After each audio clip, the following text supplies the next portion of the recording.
Hi guys! Welcome back to our channel. And for today's episode, tapos na itong ating 23 square meter condominium unit studio yan, no, dito sa Light Residences. SMDC Light Residences. Pero buwang kailangan pa nito ng mga onting palamuti. Yan. We have to accessorize this unit para lumabas yung tunay na ganda ng ating project. So samahan nyo ako for today's episode. Punta tayo sa SMR Home at doon tayo maghahanap ng mga ilalagay natin for this certain area. So tara, simulan na natin yan.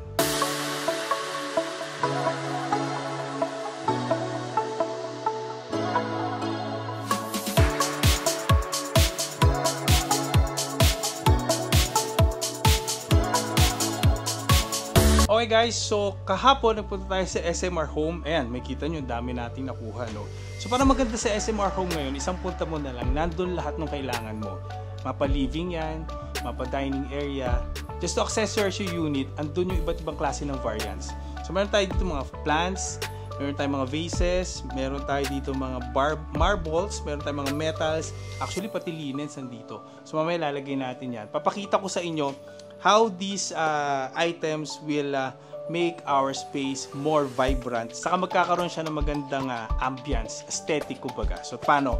I-unpack lang natin to and ilalagay ko sa pwesto, pakita ko sa inyo magiging itsura in a while. Guys, tapos na tayo mag-ayos, nalagay na natin yung mga accessories natin. Lahat yun binili natin sa SMR Home, Mega Mall branch. So shout out sa kanilang magandang services kasi inasikaso nila tayo for the whole shopping experience. Okay guys, so ngayon bibigyan ko kayo ng itsura ng ating area doon, area dito, area doon, and area doon. So let's do the montage.